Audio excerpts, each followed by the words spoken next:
Hello and welcome to beautiful mind. I am Arun Kumar. Beautiful mind का एक बेहद खास प्रोग्राम है ब्यूटीफुल माइंड केयर, जिसमें हम बात करते हैं लोगों की साइकोलॉजिकल प्रॉब्लम की, कॉमन साइकोलॉजिकल प्रॉब्लम की। और आज मैं जिस मुद्दे पे बात करने जा रहा हूँ, जिस इशू पे बात करने जा रहा हूँ, उसका बैकग्राउंड ये है कि आज मैं जब मेट्रो में ट्रेवल कर रहा था तो मेरे एक स्टूडेंट का मेरे पास फ़ोन आया। उसने मुझे जो बताया कि सर, मेरे जो पेरेंट्स हैं ना, वो उनका जो है हमारे प्रति लगाव पहले जैसा नहीं है। हमारे जैसा रिलेशन जो है हमारे बीच में, वो पहले जैसा वार्मथ एंड केयर रहा नहीं। मुझे लगता है वो बहुत ही ज़्यादा अब ध्यान नहीं देते हम पे। तो इस बात से मुझे बहुत दुखी है, मतलब दुखी हूँ ये कर। और बहुत ही एक लो फीलिंग होता है वो बता रही थी वो। समझ सकता हूँ मैं कि ऐसा में रिलेशन, जब पेरेंट्स ऐसा फील हो कि पेरेंट्स मुझे प्यार नहीं करते या केयर नहीं करते, मेरा कोई ध्यान ही नहीं है उनको, तो कैसा फील होता हो आप समझ सकते हो। तो मैं इस मुद्दे को उठाकर रिलेशनशिप की जो साइकोलॉजी है उस पर बात करने वाला हूँ। देखिए, रिलेशन दो व्यक्ति के बीच में, चाहे वो माता पिता के साथ जो आपका संबंध है, इसको कहते हैं कि पेरेंट्स चाइल्ड रिलेशनशिप, या किसी और प्रकार का रिलेशनशिप जो मैंने बताया, वो स्थिर नहीं रहता। वो समय के साथ उसमें बदलाव आता है। ऐसा कहना और ऐसा सोचना कि रिलेशन एज इट इज, जैसे पहले था, हर दिन हर पल हर घंटे वैसा रहेगा, ये ना समझिए। यानी कि आपको जीवन की सच्चाई के बारे में कुछ जानकारी नहीं है। आप ना तो वो है, ना तो वो इंसान वो है, दोनों में बदलाव आ रहे हैं। तो जब पल पल चीजें बदल रही हैं, आपके पेरेंट्स भी उम्र के साथ बड़े हो रहे हैं, आप भी बड़े हो जा रहे हैं। तो ना तो आप वैसे हैं ना तो वो है, तो ये रिलेशन कैसे वैसा रहेगा। एक इन्फेंसी यानी जीरो बर्थ से लेकर 2 वर्ष से बीच में जब माता पिता का बड़ा इंटेंस रिलेशन रहता है, देखा होगा आपने। फिर जब आप टॉडलर एज में आते हैं तो और केयरिंग हो जाते हैं वो, उसके प्रति स्कूल जाने लगते हैं। फिर उनका रिलेशन धीरे धीरे धीरे धीरे आप देखते हैं कि आपको फ्रीडम ज़्यादा मिलने लगता है थोड़ा सा, और स्कूलों में बात कर रहे हो, ये कर रहे हो। तो वैसा तो नहीं रहता जब बचपन में जैसे रहते गोद में चिपके हुए, वैसा रहता है नहीं रहता। और ऊपर की तरफ चलते हैं, जब आप टीन एज में पहुंच जाओ, जो देखो आपका पेरेंट्स है दिस साइड और इस साइड पीयर है, आप किससे भी जुड़ रहे हो। केवल पहले तो केवल पेरेंट्स के इर्द गिर्द ही आप थे, अब आपके लाइफ में पीयर भी आ गए, दोस्त भी आ गए, और उनकी वैल्यू भी होगी। एक बहुत बड़े मनोवैज्ञानिक और साइकोलॉजिस्ट हुए जो, जिनका नाम था एरिक एरिक्सन। उन्होंने इस बात पर जोर दो ये कहा कि एडोलेसेंट पीरियड में पीयर के साथ, दोस्तों के साथ संबंध का एक अपना मनोविज्ञान है, अपनी साइकोलॉजी है। उसका कारण ये है कि उस समय व्यक्ति के अंदर एक आइडेंटिटी डेवलप होता रहता है। तो पीयर जब का फीडबैक बड़ा मायने रखता है। पेरेंट्स तो अपने है ही है, वो इमोशनल कनेक्शन है, पीयर से भी आप कनेक्शन है, लेकिन वहाँ पे एक ऐसा ग्रुप है जो, जिसके अंदर आप डायनेमिक्स में आप रिफ्लेक्शन मिलता है आपको कि आप कैसे हो। अरे तुम तो बड़े अच्छे हो, तुम तो इस फील्ड में बड़ा बढ़िया काम किया है तुमने।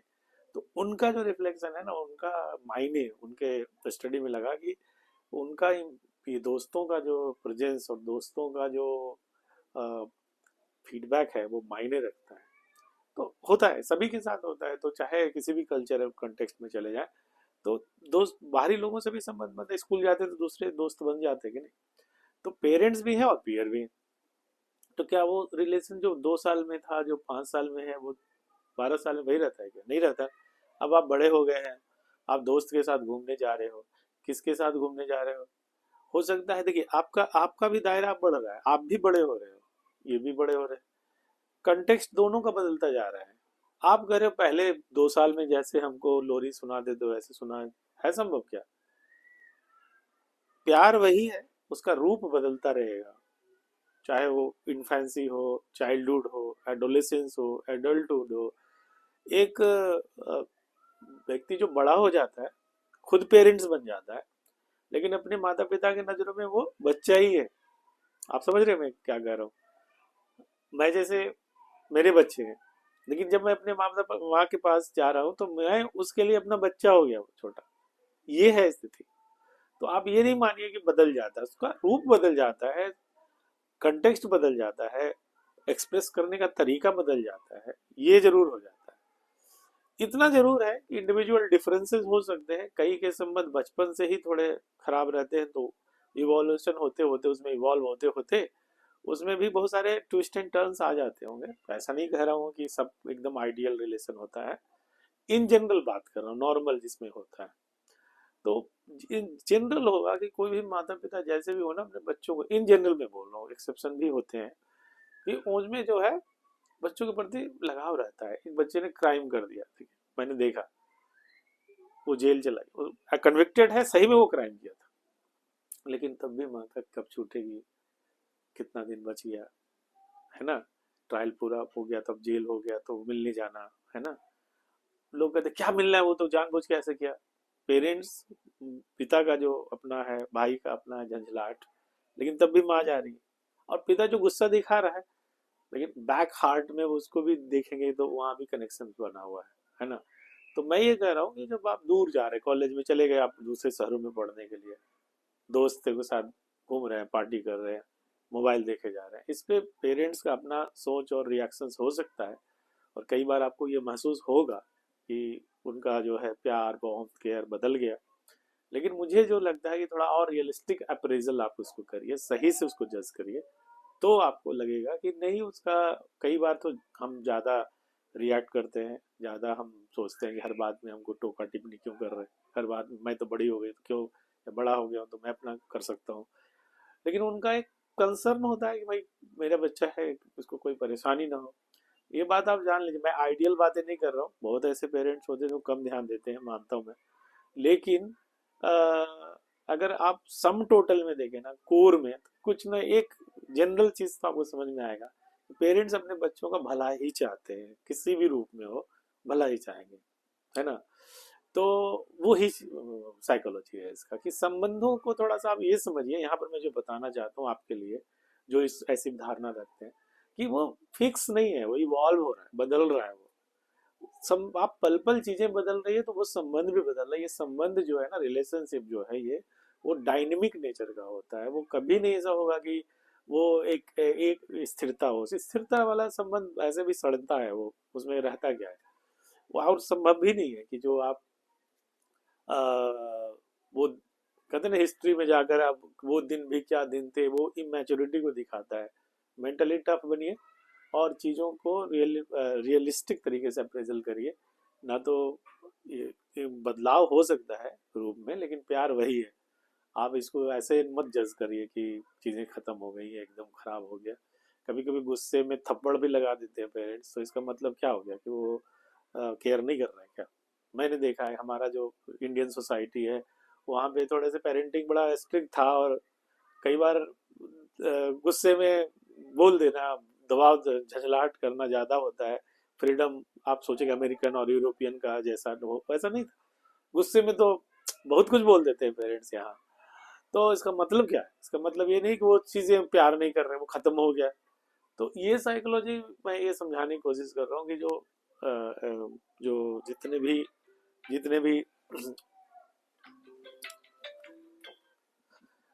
सॉरी, ये कॉल था। तो जितने भी जो साइकोलॉजिस्ट भी हुए, वो इस बात को अंडरस्कोर करते हैं कि रिलेशंस जो है इवॉल्व होने वाली चीज़ है, डायनेमिक चीज़ है, बदलता है, अप एंड डाउन्स आते हैं, फेज आता है उसका। एक स्थिरता कांस्टेंट वाली चीज़ नहीं है, चाहे वो पेरेंट चाइल्ड का रिलेशन जो मैंने बताया। अब भैया हस्बैंड वाइफ का रिलेशनशिप देखे, जब शादी हुई थी उस समय इंटेंसिटी देखिए, क्योंकि हार्मोनल भी चीज़ें होती है उस समय। लेकिन बाद में वो खुद माता पिता बन जाते हैं, उनकी जिम्मेदारियां बढ़ जाती है, तब देखिए रिलेशन में क्या होता है। कई ऐसे हस्बैंड या वाइफ हमेशा ये कहते हैं कि वो कभी तो तुम हमारे लिए ये करते थे, आज ये हो गई मैं। ऐसा नहीं है। जब कहते हैं ना कि इस जिंदगी में आप जब आगे बढ़ेंगे तो बहुत सारी समस्याएं आती है, उसको सॉल्व करने में स्ट्रेसर भी बनता है, तो वो वाला जो रोमांटिसिज्म है वो रियलिज्म की तरफ जा रहा है, तो वो उतना नहीं दिखता। लेकिन ऐसा नहीं है कि प्यार नहीं, हस्बैंड वो वाइफ से नहीं, वाइफ को वो नहीं, लेकिन उतना इंटेंसिटी में, उतना एक्सप्लिसिटली नहीं दिखता होगा कई बार। लेकिन लेटेंट तरीके से तो हम ओल्ड एज तक में चीजें बनी रहती है, उसका स्वरूप बदल जाता है, उसका कनेक्शन का जो रिलेशन है उसमें कई आयाम जुड़ जाते हैं। तो मुझे नहीं लगता कि वैसा सोचना सही रहेगा। थोड़ा पेरेंट्स के प्रति भी आपको सॉफ्ट, मतलब रियलिस्टिक, हम सॉफ्ट क्या बोलेंगे, बस ये कहेंगे कि आप रियलिस्टिक बने रहिए। बहुत ज़्यादा आप ना तो आप आइडियल हो ना तो वो आइडियल हो सकते हैं। तो इस रियल वर्ल्ड में जो सही है वहीं पर रहते हैं, और दोनों तरफ से प्रयास हो कि उस संबंधों में नरिशमेंट बना रहे। आप फोन ना करो, आप कभी केयर ना करो, और अब कोशिश करो कि वो अगला क्यों नहीं किया, ऐसा एक्सपेक्टेशन रखो, या वाइसन वर्सा कि वो नहीं करे और आपसे एक्सपेक्ट रखे, चलेगा? नहीं चलेगा। तो यही चीज मैं इस वीडियो में बताने की कोशिश कर रहा हूँ कि संबंधों का जो मनोविज्ञान है, रिलेशनशिप का मनोविज्ञान है, उसका फैक्ट ये है, ये बदलता रहता है। और बदलना एक अच्छी चीज है, खराब चीज नहीं है। संबंधों को समय के साथ उसमें बदलाव आना उसको ग्रोथ को दिखाता है, उस मैच्योरिटी को दिखाता है, वो दिखाता है उसमें परिपक्वता आई है, ना कि टेंडर इमोशंस पे केवल जुड़ा हुआ है। एक भावनाओं पे संबंध जो है वो तो बड़ा फ्रेजाइल होगा। भावना भी हो और हकीकत भी हो, दोनों चीजों को जुड़ाव हो, तब जाकर वो और मजबूत बनता है। तो इस हर एक संबंध जो है टेस्टिंग टाइम से गुजरता है।